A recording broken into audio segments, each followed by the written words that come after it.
ठोकर खाते इधर उधर घूमते, ना जाने कितने देवी देवता पूजते और फिर भी हमको कुछ मिलने वाला नहीं था। कि दया हुई गुरु देव की, हाँ दया हुई गुरु देव की, सतगुरु ने आके जगा दिया।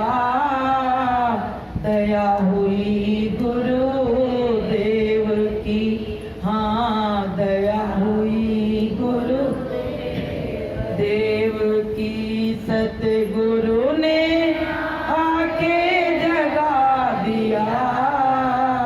84 की नींद से, हाँ 84 की नींद से, सतगुरु ने आके जगा दिया। दया हुई गुरु देव की, हाँ दया हुई गुरु देव की, मेरा सोता हंसा जगा दिया। दया हुई गुरु देव की, हाँ दया भई गुरु देव की। प्रेमियों, गुरु महाराज की इतनी बड़ी दया हुई है जिसका एहसास हमें अभी नहीं है। जब हमारा अंत समय आएगा और जब हम वहाँ पहुँचेंगे तब हमको पता पड़ेगा कि मेरे गुरुदेव ने मुझ पे कितनी बड़ी दया की। क्या हम इस योग्य थे? पता नहीं कितने इस जन्म में भी खराब कर्म थे और पिछले जन्म में तो जो थे सो थे ही। लेकिन गुरु महाराज ने इतनी बड़ी जनसंख्या में हम लोगों को चुन के और आज एक मंच के नीचे खड़ा कर दिया। अभी मेरे दिल में ये बात आ रही थी कि सभी अपने सत्संगी भाई बहन जितने हैं सब एक ही गुरु की भक्ति कर रहे हैं और एक जैसा ही ध्यान भजन कर रहे हैं। संसारी लोगों में ऐसे है कि इकट्ठा होके इस तरह से जन समूह बना के और साधन भजन करते हैं, कोई नहीं करता। सब अपनी अपनी लोटा और घंटी लेके जाते हैं, मंदिर में हिला के चले आए और आ गए, पूजा कर आए। लेकिन देखिए कितना बड़ा गुरु महाराज ने हम लोगों के लिए काम किया, इसका एहसास अभी नहीं है, इसका एहसास आपको आगे देखने को मिलेगा। और देखिए गुरु महाराज की दया कृपा, अब आगे जितना समय खराब आता जा रहा है उतने ही लोगों को गुरु महाराज चिताते चले जा रहे हैं। रैली के माध्यम से, सत्संग के माध्यम से, किसी न किसी तरह के माध्यम से गुरु महाराज अपने पास बुला रहे हैं। अब बताइए, जैसे किसी पिता को चिंता है कि आगे का समय खराब आएगा तो उसके लिए व्यवस्था करनी है, तो हमारा जो संसारी पिता है वो तो केवल हमारे खाने पीने की ही व्यवस्था कर सकता है, लेकिन जो परम पिता परमात्मा है ये तो हमको कैसे हम भवसागर से पार होंगे उसकी व्यवस्था कर रहा है। बताइए, ऐसे गुरु महाराज किसी को आज तक ना मिले और ना कभी मिलेंगे। तो प्रेमियों, गुरु महाराज की दया कृपा से ये बहुत बड़ा काम होगा, बहुत बड़ा। कभी कभी हम अकेले बैठ के सोचते हैं कि गुरुदेव हम इस काबिल नहीं थे, इस योग्य नहीं थे, तुम्हारे दरबार में प्रवेश पाने के योग्य नहीं थे, और गुरु महाराज हमको कैसे मेरा हाथ पकड़ा और मुझको अपने दरबार में प्रवेश दिला दिया। बताइए, ऐसे गुरु महाराज को तो हम बार बार धन्यवाद दें, तब भी हम धन्यवाद नहीं दे पाएंगे, क्योंकि मेरी एक जबान है और गुरु का बहुत बड़ा उपकार मेरे ऊपर है। हम कभी गुरु को कुछ कह नहीं सकते। तो प्रेमियों, जो जीवन मिला है हमको गुरु महाराज की दया कृपा से मिला है। गुरु महाराज समझ रहे हैं कि हमारे बच्चे कहीं ऐसा ना हो भटक जाएं, तो रोज रोज सत्संग की व्यवस्था कर दी, रैली की व्यवस्था कर दी और जन जागरण का काम शुरू करवा दिया, जिससे ये बच्चे और ज्यादा अलर्ट हो जाएं। जैसे कोई तूफान आना होता है, कोई आंधी आनी होती है, तो माँ बाप अलर्ट कर देते हैं कि भैया थोड़ा ठिकाने से बैठ जाना, बहुत बड़ा तूफान आने वाला है। ऐसे प्रेमियों, ये आगे का जो तूफान है ये गुरु महाराज को दिख रहा है। आगे का जो भयानक समय है वो गुरु महाराज को दिख रहा है, क्योंकि संत महात्मा जो होते हैं त्रिकालदर्शी होते हैं, उनको भूत भविष्य वर्तमान सबका ज्ञान रहता है, वो सब कुछ जानते हैं। तो प्रेमियों, हमारे गुरु महाराज हमारी लगन को और धीरे धीरे बढ़ाते जा रहे हैं। इतना प्रेम आपको हम बताएं, आज लोग गुरु से कर रहे हैं, इतना प्रेम कभी नहीं किया था।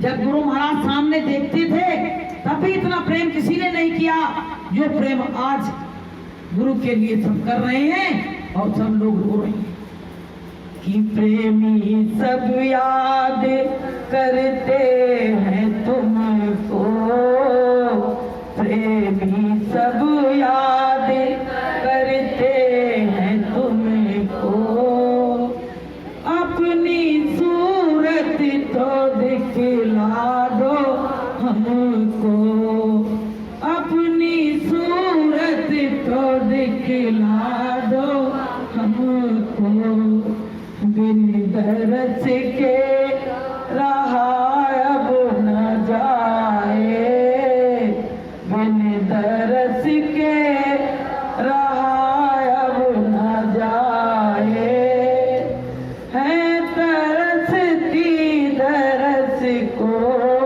निगाहें, है तरसती दरस को निगाहें, राह में बैठे आंखें बिछाए, राह में बैठे आंखें बिछाए, है तरसती दरस को निगाहें, है तरसती दरस को निगाहें। प्रेमियों, सब लोग अपने मालिक को याद करके रो रहे हैं। सब प्रेमियों के दिल में यही है कि गुरु महाराज, हम रैली में भी जाते हैं, हम सत्संग में भी जाते हैं, लेकिन आपका हमें दर्शन दीदार नहीं हो रहा है।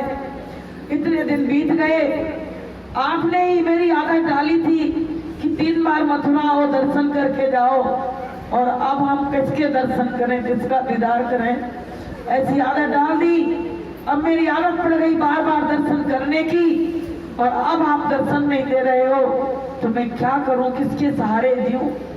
तो प्रेमी भाई बहनों, हमारा गुरु सच्चा है और हमको याद कर रहा है, तभी प्रेमियों हमको अपने मालिक की याद आ रही है। अगर मालिक हमको याद ना करता तो आपको हम सही बात बताएं, 10 साल में हम लोग मालिक को इस तरह भूल गए होते कि हमने कभी गुरु का दर्शन ही नहीं किया। तो प्रेमियों, रात दिन हमको अपने मालिक के लिए रोना है। जैसे कोई बहन होती है और अपने जब उससे कोई बिछड़ जाता है तो कोई बात और नहीं करती है, केवल बस उसकी याद करती है कि मेरा बच्चा मुझसे बिछड़ गया, अब वो मिलेगा कैसे। ऐसे प्रेमियों, हमारे गुरुदेव हमसे बिछड़ गए तो अब कैसे मिलेंगे। अब ये जतन कोई हमको बता दे, चाहे मुझसे कोई कुछ सेवा करवा ले, चाहे अपने घर के बर्तन मंजवा ले, चाहे कोई काम करवा ले, पर मेरे गुरुदेव को एक बार मुझसे मिला दे। तो प्रेमियों, ये तड़प ये हम लोगों के दिल में उठ रही है, हिलोरे उठ रही है। कभी कभी सत्संग से आओ तो ऐसे लगता है कि गए और आ गए, हमें गुरुदेव का तो दर्शन हुआ ही नहीं। तो समझाते हैं लोग, कहते हैं अरे लगे रहो इस काम में तो एक ना एक दिन तुम्हें गुरुदेव का जरूर दर्शन होगा।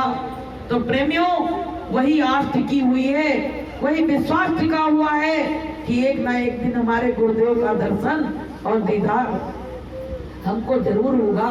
प्रेमियों, मीरा को जब विरसत आई तो रात रात सोती रही, और जब रास्ते में निकलती थी तो वो पशु पक्षियों से पूछती थी कि ये बताओ कि मेरे गुरुदेव से मेरा मिलन कैसे होगा।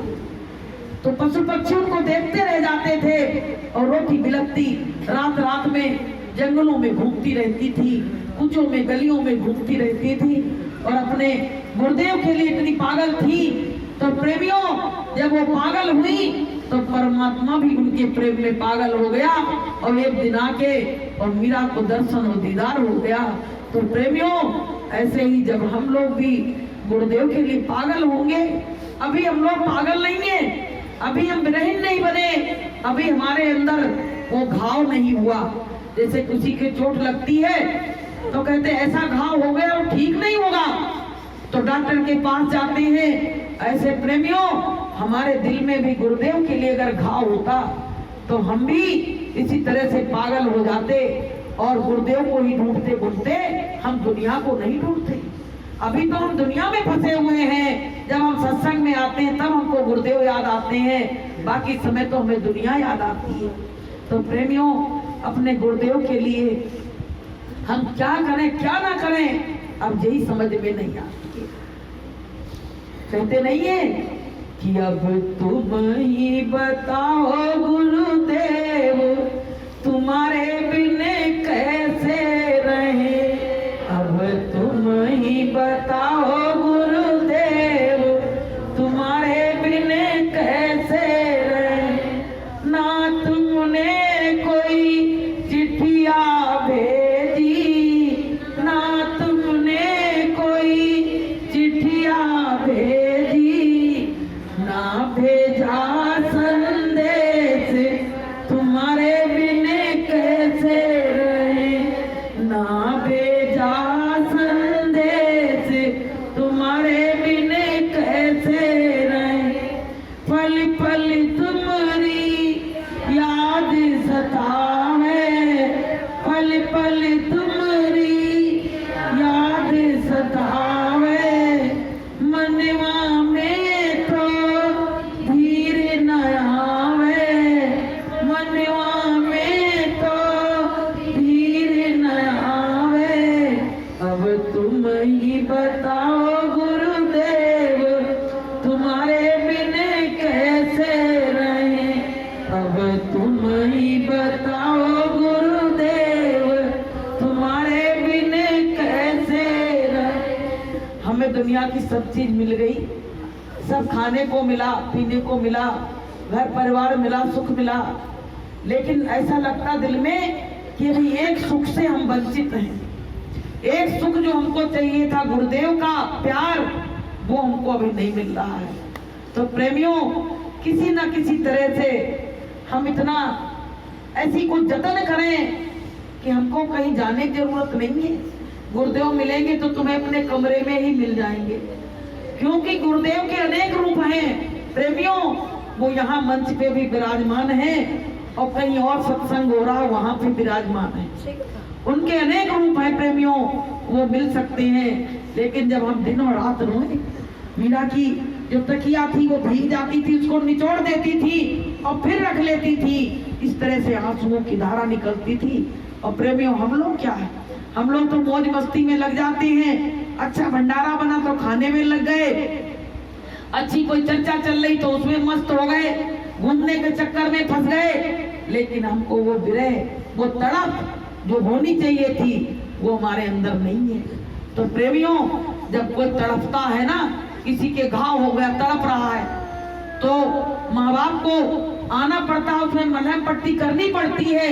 ऐसे प्रेमियों, जब हम तड़पने लगे, मेरे अंदर घाव हो जाए, तो मेरे गुरुदेव को आना ही पड़ेगा, मलहम पट्टी लेके, और उसको लगाना ही पड़ेगा और दर्शन और दीदार देना ही पड़ेगा। तो प्रेमियों, हमारे गुरु महाराज हमसे बिछड़ गए तो दिल में बहुत मलाल रहता है, अच्छा नहीं लगता है कुछ।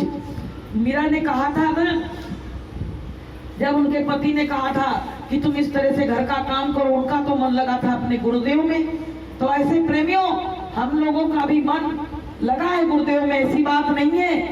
तो मीरा ने कहा था कि हमको ये संसार ऐसा लगता है कि जो आग की लपटें जल रही हैं, मुझको ये संसार बिल्कुल अच्छा नहीं लगता है। तो उनके घर के लोग क्या कहते थे, इतना सुख वैभव होते हुए और तुम कहती हो मुझको संसार अच्छा नहीं लग रहा है, तू क्या चाहती है। तो वो पता क्या कहती थी कि हमको तो भगवान के गुरु के दर्शन की बस इच्छा रहती है, बस और कोई मुझको इच्छा नहीं रहती है। तो मीरा ने क्या कहा था कि मोहे ना भावे संसार, संभाल रहना तेरी नगरी। मोहे ना भावे संसार, संभाल रहना तेरी नगरी। मेरी वृंदावन ससुराल राना तेरी नगरी में, वृंदावन ससुराल संभाल राना तेरी नगरी में, ना भावे परिवार संभाल राना तेरी नगरी।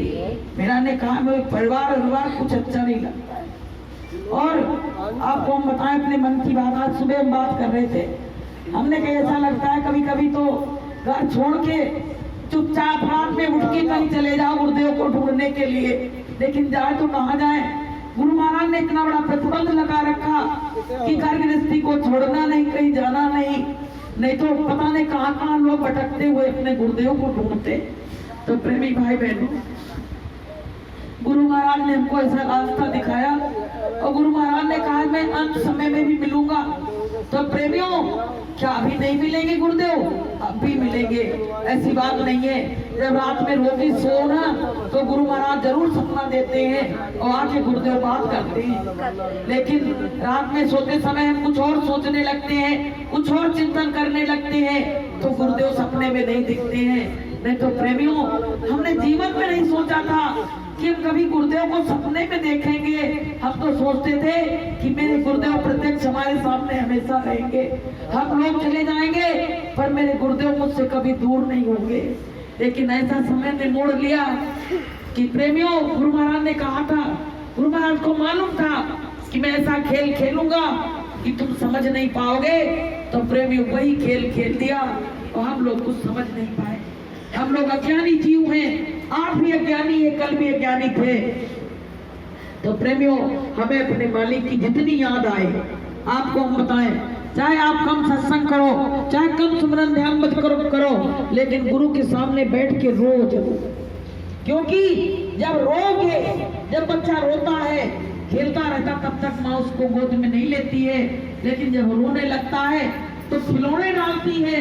ऐसे हमको संसारी चीजें मिल गई, वो खिलौने मिल गए और हम उसमें मस्त हो गए। जब बच्चा खिलौने से भी नहीं चुप होता है, तब क्या कहती माँ? कहती अब हमको जाना ही पड़ेगा। ऐसे प्रेमियों, हमको दुनिया के सुख खाने के, पीने के, रहने के मिल गए, हम लोग सुखी हो गए।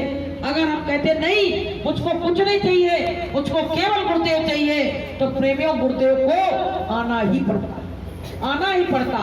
तो प्रेमी भाई बहनों, इस तरह की विरह, इस तरह की वेदना जब मेरे अंदर जगेगी तब काम होगा।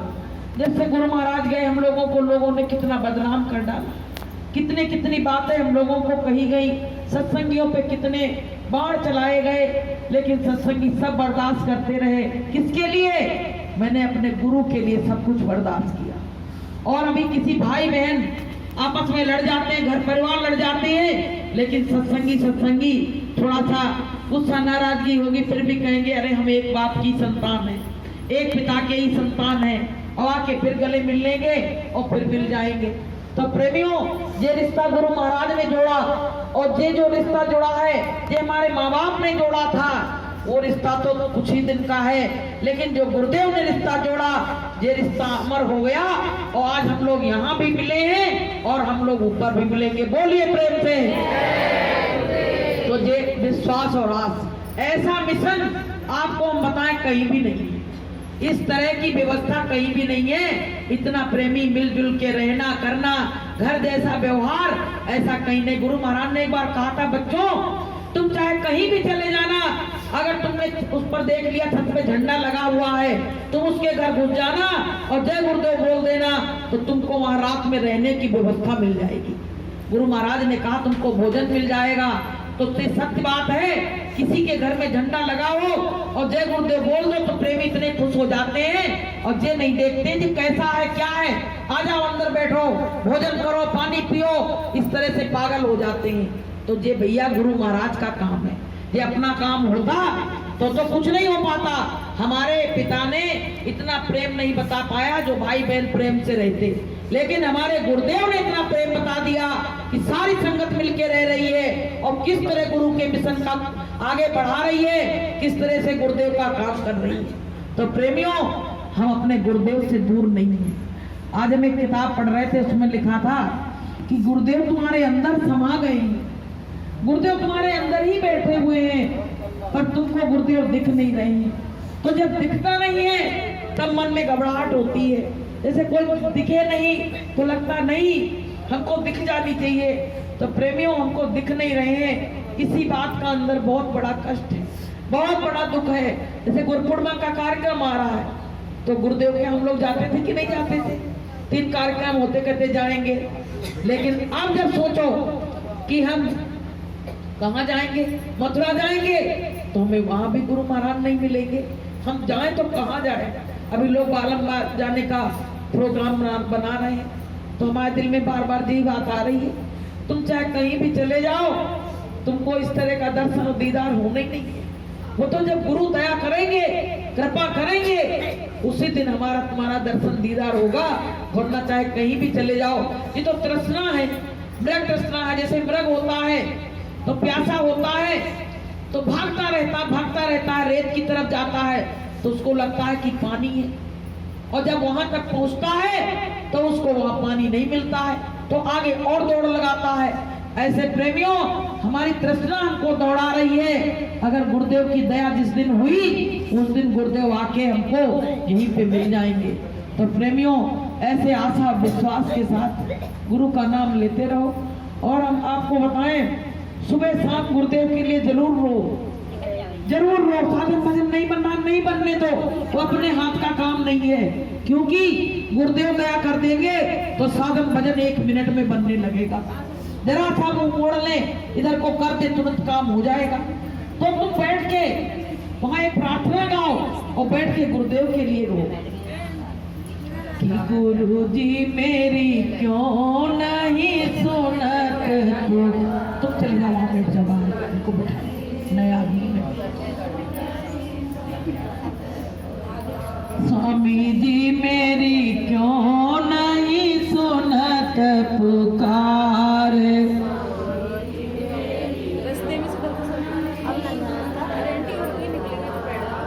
निस दिन अरज करूं मैं तुमसे,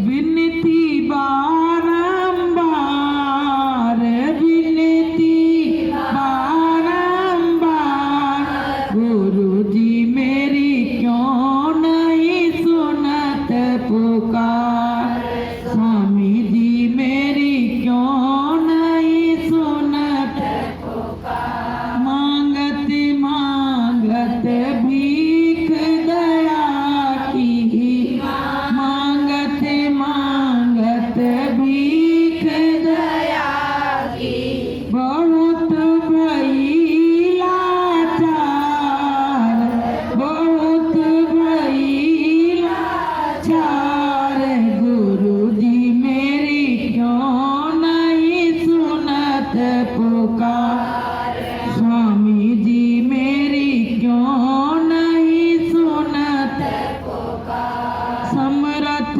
जान शरण में आई, समरथ जान शरण में आई, कर दी जो उद्धार, कर दी जो उद्धार, गुरु जी मेरी क्यों नहीं सुनत पुकार, स्वामी जी मेरी क्यों नहीं सुनत पुकार। तो इस तरह मालिक से रोज प्रार्थना किया करो, रोज कहो कि मालिक हम आपसे दया की भीख मांग रहे हैं, हमको कुछ नहीं चाहिए मालिक, तुम दया की भीख मेरी झोली में डाल दो और मुझको अपना बना लो।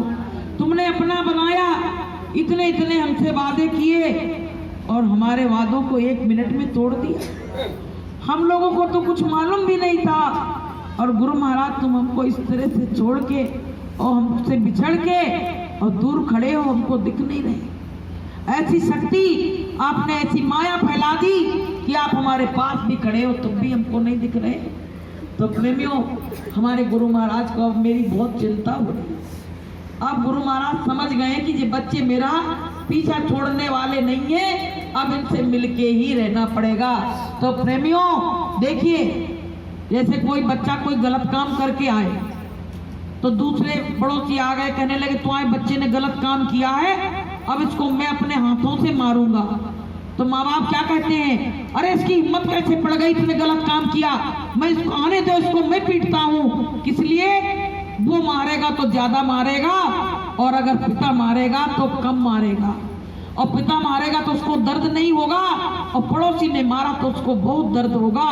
तो प्रेमियों, यही गुरु महाराज कर रहे हैं। गुरु महाराज सब समझ रहे हैं कि बच्चे जे अगर काल के हवाले हो गए, ये तमाम लोग अभी नए नए जुड़ रहे हैं, तो गुरु महाराज को दिख रहा है कि जी बेचारे सीधे साधे लोग हैं, इनको गुरुदेव की बात अभी पता नहीं है, तो रैलियों के सहारे से उनको खींच रहे हैं। बताइए कि गुरु भगवान जो होते हैं तो उनके एक बाण चलाते उसमें कई निशाने होते हैं, तो इस तरह से कई निशानों से काम कर रहे हैं। किसी न किसी तरह से जीव को अपनी शरण में खींचना है। वो जानते हैं अगर काल ने मारा तो घसीट के ले जाएगा, फिर से 84 नरकों में डाल देगा। इसलिए गुरु महाराज कहते हैं कि अगर हम धीरे से इसको बुला के अपनी शरण में ले लिया तो इन जीवों का उद्धार हो जाएगा। बोलिए प्रेम से जय गुरुदेव। तो वो काम अब चल रहा है, अब बिल्कुल आखिरी बेला चल रही है।